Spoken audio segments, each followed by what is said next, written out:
Bonjour, bonjour ou bonsoir pour tous ceux qui sont du côté où c'est le soir. Maintenant, vous voyez que le monde est fait comme il est.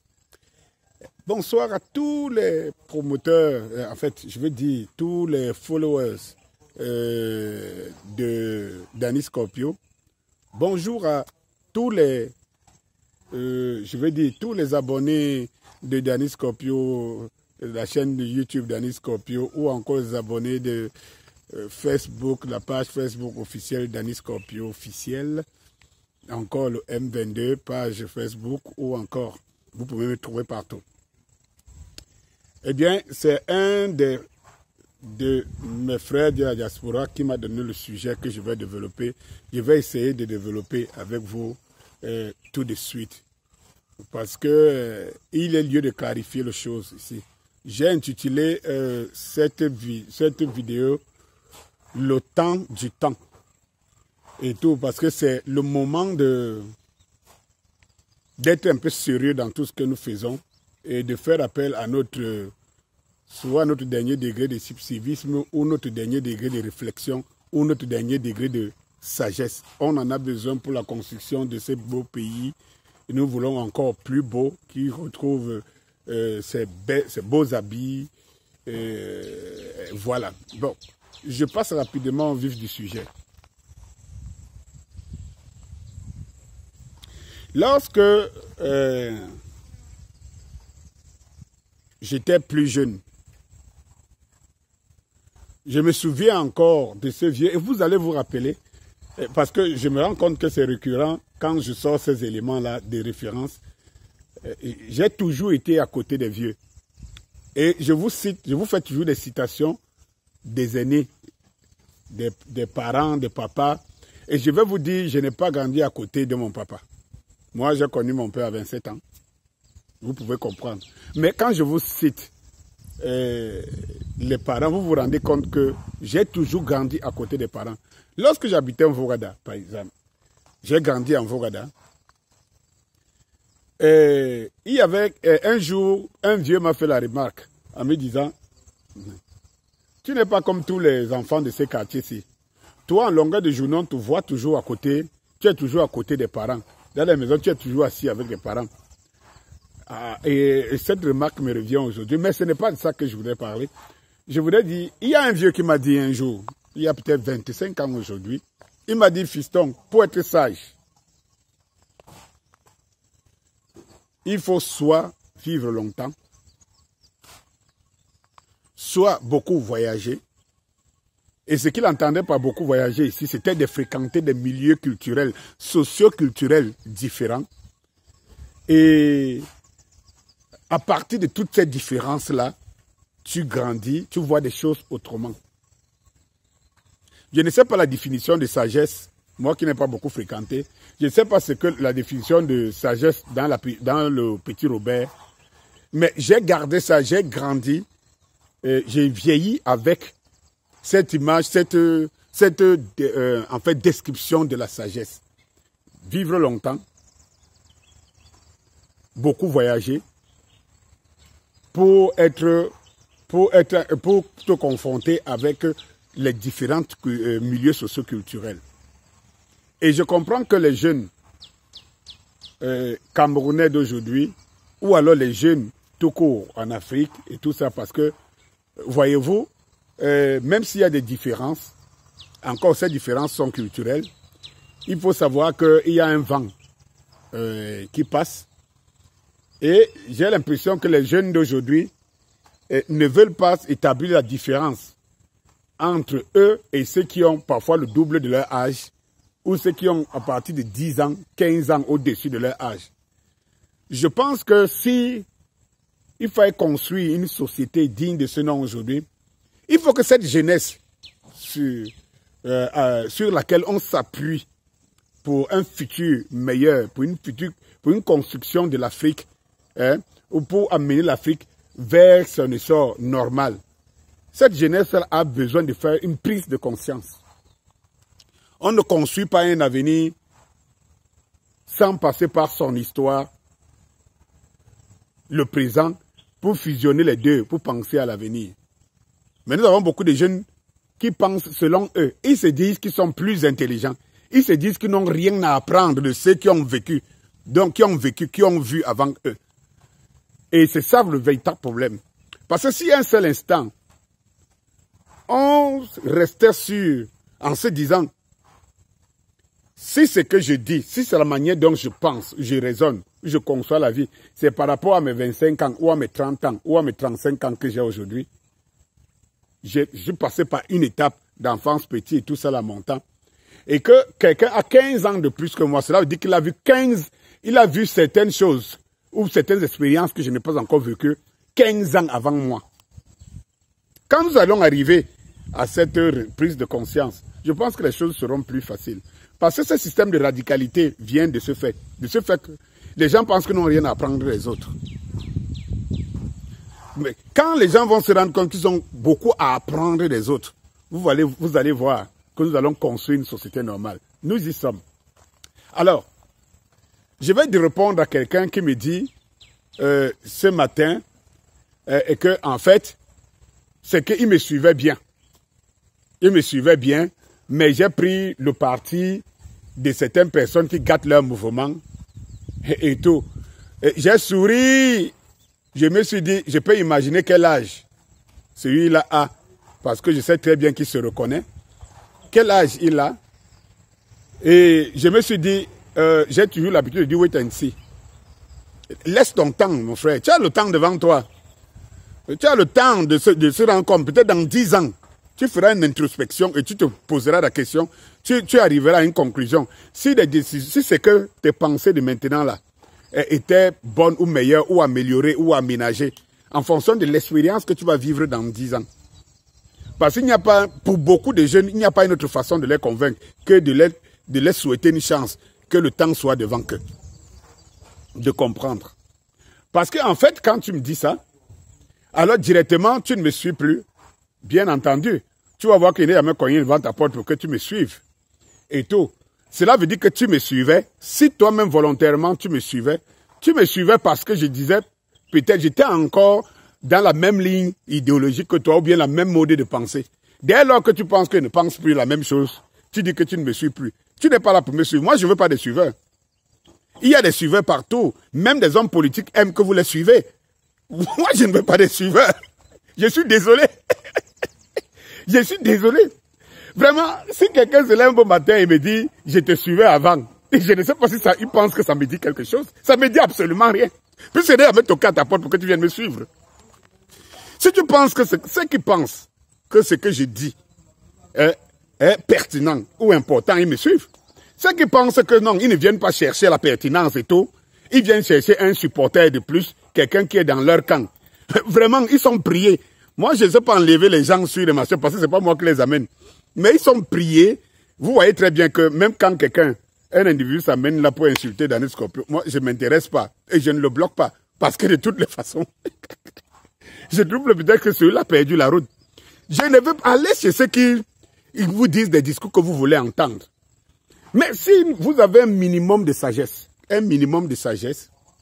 vous devez vous rendre compte qu'on n'est pas obligé d'avoir les mêmes points de vue. On n'est pas obligé d'avoir les mêmes points de vue. On est dans un objectif. On veut que le régime s'améliore, que le pays s'améliore. On est obligé donc d'être ensemble, de travailler ensemble.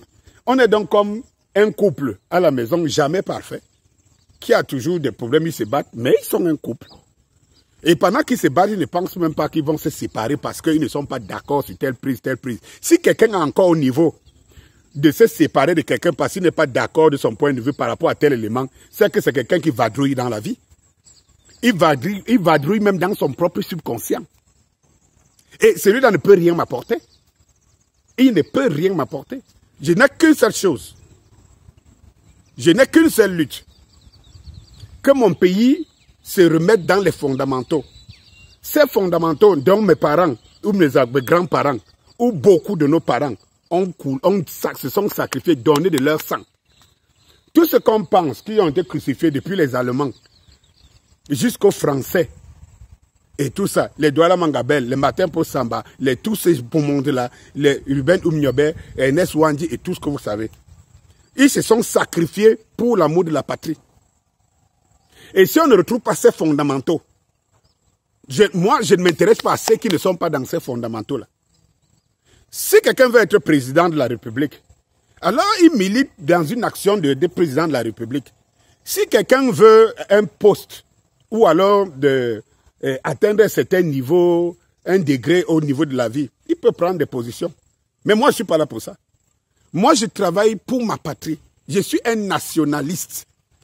Est-ce que vous ne l'entendez pas de cette oreille? Je suis un nationaliste. Est-ce que je vous dis ça comment? En tant que nationaliste, ne m'enfermez pas dans une idéologie. Une idéologie est partisane. Une idéologie, ce n'est qu'une façon de voir la vie. Moi, je ne suis pas dans la façon de voir la vie. Je suis dans la libération de mon pays. Ça ne vous dit pas quelque chose? Allez chercher vos clivages idéologiques ailleurs. Moi, je ne suis pas clivant. J'estime simplement que je te parle, c'est dans la construction de ce qui est notre vivre ensemble, ou alors de ce qui nous appartient. Tu viens mettre un peu de sel dedans de troupe. Et là, je te dis, tu es mal placé sur ma route. Mais si ce n'est pas ça, je ne m'intéresse pas à toi. Moi, je ne m'intéresse ni aux militants du MRC, ni aux militants du SDF, ni aux militants du DIC, ni aux militants du RDPC. Tout cela ne me dit absolument rien. Je ne suis pas militant. Il faut que vous le sachiez. Je ne suis pas militant. Parce que ça, ce n'est que des courants idéologiques. Et qu'est-ce que vous fait croire? Que vous avez le droit d'enfermer les gens dans un courant idéologique. Vous avez la science infuse. Lorsque je viens ici vous parler tous les jours, je ne viens pas vous dire que je connais mieux. Je viens vous exposer ma manière de voir la situation et comment on peut l'améliorer. J'ai des gens qui me disent ici que oui, je soulève le tribalisme et tout ça. C'est encore son leur plus bas encore dans la réflexion, dans le raisonnement. Mes chers frères, je ne suis pas quelqu'un qui actionne le tribalisme ni quoi que ce soit. Je suis quelqu'un qui estime que si vous voulez construire un vivre ensemble, il faut que chacun vienne sur la table avec quelque chose de positif. Qu'est-ce qu'il apporte sur la table? S'il n'a rien à apporter sur la table, il ne sera pas assis là. C'est tout mon problème. C'est tout. Nous sommes un peuple qui est un peu composite, un peuple multiculti. Alors, j'essaye de mettre au devant les qualités des uns et parfois les faiblesses des autres. J'essaye d'amener pour qu'on construise une société pas parfaite, mais presque parfaite. Quand je parle des Bassa, c'est parce que de toutes les façons, dites-moi que ce que je dis est faux. Ne me dites pas, ah, il actionne le tribalisme, ah, machin truc. Je veux bien qu'on soit confronté sur les idées.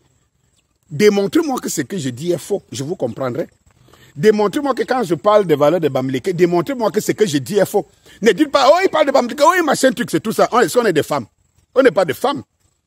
On n'est pas des femmes. Les femmes peuvent se chamailler pour rien parce que elles doivent faire parler leur ego, leur instinct, petit instinct animal et tout.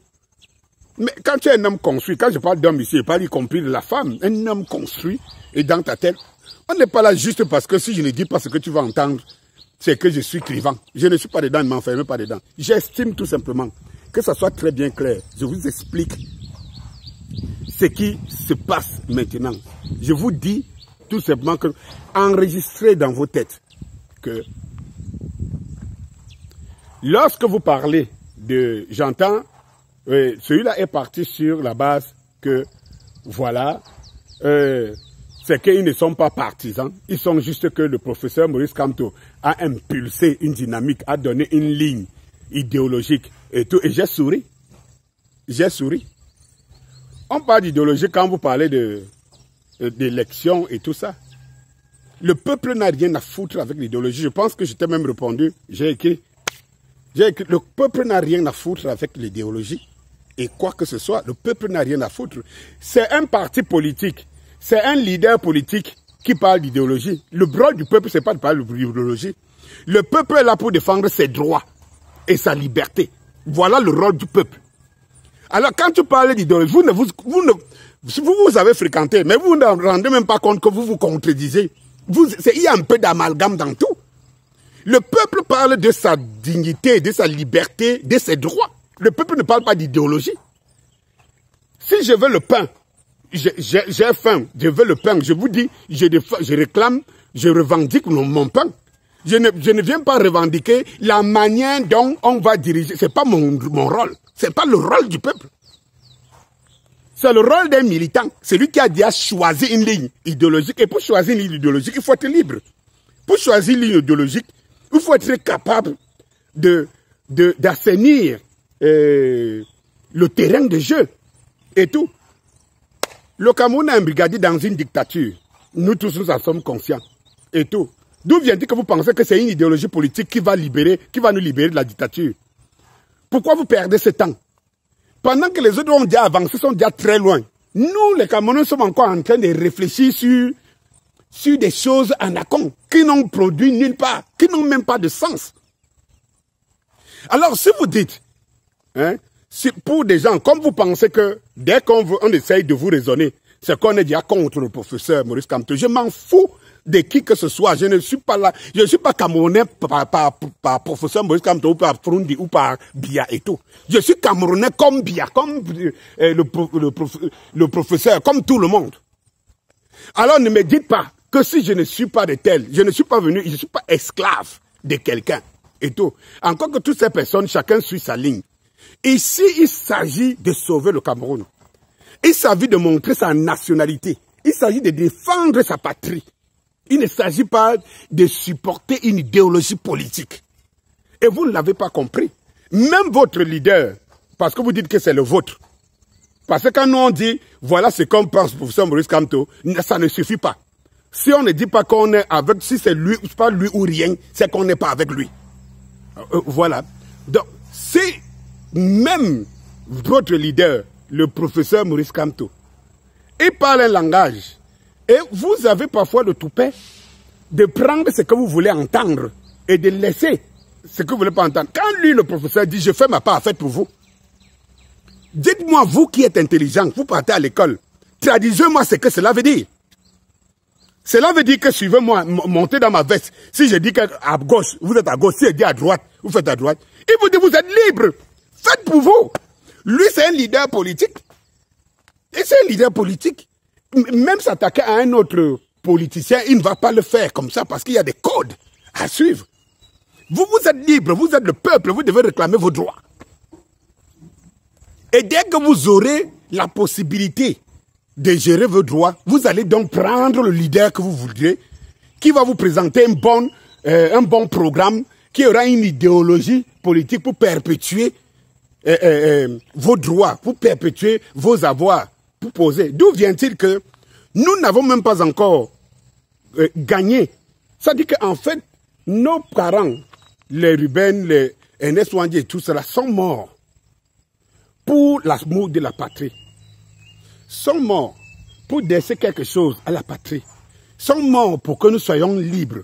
Sont morts pour une indépendance totale de liberté. Sont morts pour que nos droits ne soient pas bafoués. On n'a encore rien gagné de tout ça. On n'a encore rien gagné de tout ça. Mais on se fait des batailles pour comment, quel est celui qui a le meilleur moyen de gérer quoi? De gérer quoi qu'on a d'abord quoi? Mais mes frères, c'est terrible.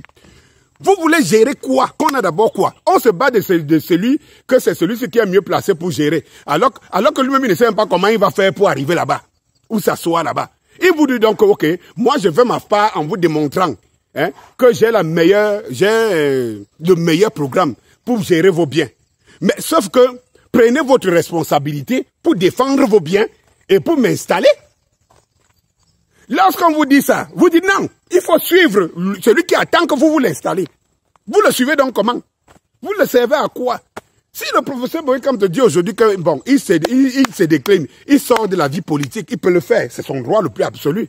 Vous n'existerez donc plus. En fait, si c'est le professeur Maurice Kamto qui vient vous donner une ligne, une impulsion, alors allez-y. Vous n'êtes pas obligé de... Allez-y. Parce que vous avez déjà gagné le Cameroun, vous avez déjà gagné et tout dit. Maintenant, c'est la bataille entre qui?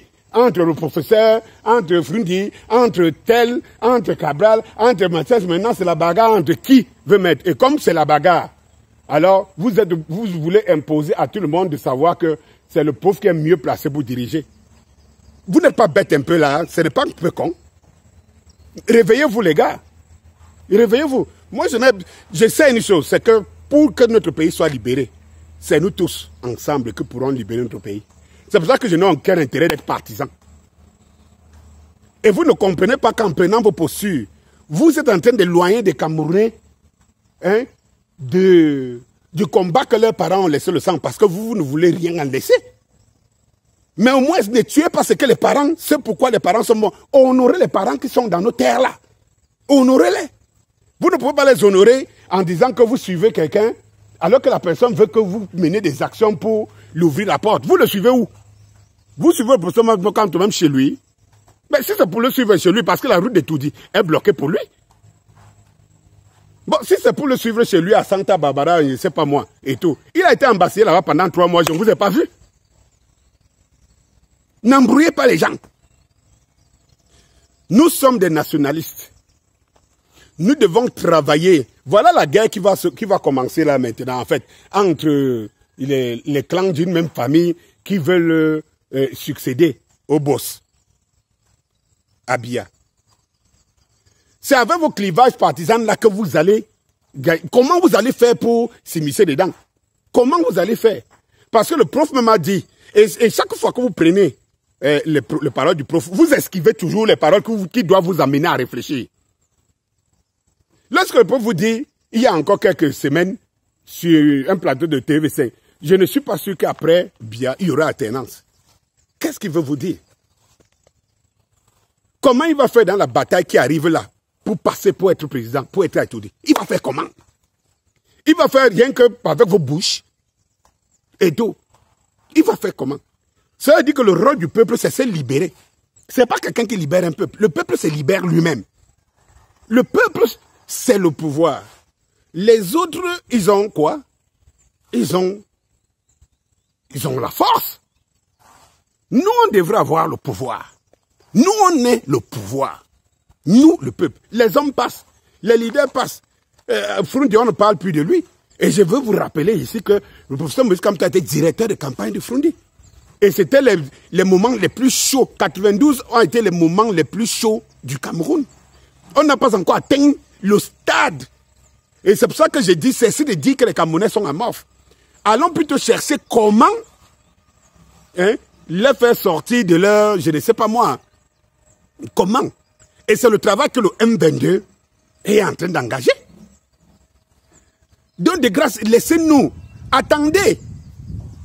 Si vous ne pouvez pas, laissez que les autres se mettent dans une position où ils vont libérer les Camerounais.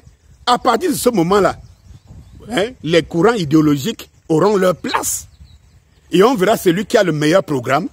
Et tout cela, les Camerounais vont le voter parce que la place est assainie. D'où vient-il que vous occupez, vous mettez de la politique dans la revendication durant plus de 6 ans, alors que la politique, ce n'est que le temps d'une période des élections. On ne réinvente pas la roue. Vous êtes en Europe, vous êtes en France et tout. Voilà, bientôt ils entrent, les candidatures, ils entrent. Et tout, il n'y a pas de clivage. Attends, c'est les lignes idéologiques. Qui vous a dit qu'une idéologie est en soi une mauvaise chose? Et qui vous a dit que s'il y a une ligne idéologique, les autres ne doivent pas exister? Combien de partis politiques existent en France, là où vous êtes? Est-ce que vous savez que chaque parti a une ligne idéologique qu'elle défend? Mais cela ne vous amène pas à penser que dès que vous n'êtes pas de la ligne idéologique, vous vous battez. C'est vous qui vous battez là. Mais quand tu as ses amis dans le gouvernement, que ne soyez pas étonnés, c'est parce qu'ils ne peuvent même pas s'exposer pour boire dans un bar. Juste parce que vous n'allez pas comprendre qu'en réalité, ils ne font que de la politique. C'est des courants idéologiques différents. Mais pour que nous là, nous y trouvons notre compte, il faut qu'on défende nos droits. Le rôle du peuple, c'est de défendre ses droits. Le rôle du peuple, c'est de défendre sa souveraineté. Personne ne le fera à notre place. Et si par mégarde, quelqu'un comme le professeur Maurice Kamto est président de la République aujourd'hui, alors que nous savons que nous ne nous sommes pas donné les moyens de libérer le Cameroun démocratiquement, cela veut dire qu'il a fait des concessions, il aurait fait des concessions quelque part. Et vous serez étonné qu'ils ne vous servent pas. Parce qu'au lieu d'assainir l'endroit, la France que vous êtes là aujourd'hui a quand même fait une révolution. Et tout, c'était le peuple. Et après la révolution, on a défini les bases de gouvernance, où maintenant les différentes lignes idéologiques s'affrontent et convainquent le peuple. Mais le peuple a d'abord joué son rôle pour arracher sa liberté. Comment voulez-vous qu'on vous le dise 100 fois? Donc si vous dites que vous êtes militant, alors vous n'êtes pas dans la lutte. Vous êtes dans le combat pour gagner le pouvoir. Si vous dites que vous ne devez pas vous frotter, c'est pour ça que j'avais dit ici que c'est l'erreur que les activistes comme la BAS et tout ça avaient fait un temps soit peu pour fusionner avec un parti. Quoi que soit le MRC. Parce qu'en fusionnant vers un parti qui a une ligne idéologique, c'était de se mettre à dos tous les autres partis qui ont des lignes idéologiques, qui sont tous des Camerounais. Alors si vous faites un choix, on vous esquive si on n'est pas de ce choix idéologique. Mais qui ne veut pas l'amélioration des conditions de vie au Cameroun? Tout le monde. Pourquoi devons-nous nous battre pour les détails idéologiques? Pourquoi? Chers frères, je vous invite à l'intelligence. C'est ce que je voulais vous dire ce matin. Je vous invite à l'intelligence et à la sagesse. Surtout cette jeunesse dont on a besoin. Parce que nous, on va passer. Et je vous le dis toujours, moi, je n'ai pas faim. J'entends quelqu'un qui me dit, oui, il fait déjà les litchis, comme il est dans la communauté de litchis. Je l'accepte. Je vais vous dire quelque chose. Pour terminer par là, il y a un garçon que j'apprécie beaucoup. Que j'apprécie. Ça va vous étonner. Parmi vous, ce n'est pas Marc Senior. Donc, j'apprécie, ce n'est pas le Calibrou, ou ce n'est même pas Stéphane Tchoumbou et tout ça là. Des gars que j'apprécie et que de temps en temps, on ne peut pas être d'accord sur une ligne idéologique. Mais j'apprécie surtout le garçon qu'on appelle Kamo la Panthère. Permettez-moi de vous le dire. Et si vous savez, allez regarder nos clashs interposés à travers des lignes. C'est tellement intelligent, nous ne sommes pas d'accord. Je tire, oui, puisqu'on me dit, je tire sur Kamto ou rien. Je tire sur tout ce qui bouge. Parce que pour moi, je ne suis pas, c'est de la politique. C'est là où on a échoué. Et c'est là où les diasporas activistes sont en train d'échouer. Ça dit que c'est d'associer la politique à la revendication, à la libération du Cameroun. Et tout. Et je ne suis pas d'accord de cette ligne. Kamto ou rien. Et tout. Mais suivez si vous nous suivez, même sur les réseaux sociaux, non, on se le dit d'une manière très intelligente. Et pourquoi je vous dis que c'est quelqu'un que j'apprécie? Parce qu'il y a peut-être plus d'un an aujourd'hui, vous ne le savez pas, quand j'ai démontré pour moi que c'était une très fausse, c'est-à-dire une très fausse prise de position, Kamto ou rien, la tenance c'est Kamto et tout ça. J'ai eu à intervenir dans un direct de Kamo la Panthère. Et je vous rappelle que le premier membre de la diaspora que j'ai entendu dire dans sa bouche, dans son direct, que qu'est-ce qui n'a pas marché et qu'il reconnaît que lui-même a fauté. Le seul. Je dis bien qu'à moi, peut-être que les autres l'ont déjà fait. Mais c'est le seul qui un jour dans son direct a dit, je reconnais que moi-même, on a pris de mauvaises routes. On a été à l'origine des troubles, parmi ceux qui ont été à l'origine des troubles, je reconnais que moi-même, j'ai été à l'origine des troubles. Quand on l'a dit, et j'ai trouvé ça intéressant, les imbéciles ne changent pas d'avis. Maintenant, est-ce que l'origine des troubles, c'est parce qu'il est Kamto, la tenance est Kamto, c'est lui-même qui sait où? Mais au moins, à reconnaître que si la diaspora active a échoué quelque part, c'est que elle s'est mal comportée quelque part, elle a pris de mauvaises, je ne sais pas moi, et que je fais partie de ceux qui sont responsables de ça, en demandant que qu'est-ce qu'on fait. J'attends ça de vous tous, les frères. J'attends ça de vous tous. Et de se dire, surtout de se dire, et de conclure que ne vous dites pas que tous ceux qui sont levés avec vous vont arriver avec vous. En aucun cas, à grand jamais. Ce n'est pas parce que quelqu'un a été dans la diaspora, vous avez fait des sorties, des soirées ensemble, que vous allez arriver avec eux. Essayez de faire un toilettage au sein de vos rangs. Essayez de vous définir entre ceux qui veulent libérer le Cameroun et ceux qui attendent qu'un leader monte au pouvoir pour jubiler. Mais pour le moment, la lutte, c'est la libération. C'est la libération. C'est pourquoi on a des plateaux techniques, que nous ne mourrons plus parce qu'on n'a pas de plateaux techniques. C'est pourquoi on a des meilleures routes. C'est pourquoi on a ceci. Parce que le Cameroun est en train d'être le dernier d'Afrique. Allez par exemple au Togo pour voir comment le Togo... Parce que vous, comme vous ne vous déplacez pas, allez visiter d'autres villes. Allez au Rwanda. Allez... Bon, peut-être la Côte d'Ivoire, c'est seulement à Abidjan. Mais allez à Abidjan pour voir comment une ville est développée. Allez même au Togo. Allez même au Congo. Au Congo, allez même au Congo. Parce que vous ne comprenez pas pourquoi on lutte. Si vous ne comprenez pas pourquoi on lutte, laissez les nationalistes lutter. Attendez maintenant, quand le milieu sera assaini, pour entrer dans la danse politique, pour dire que vous êtes militant. Allez, bonsoir.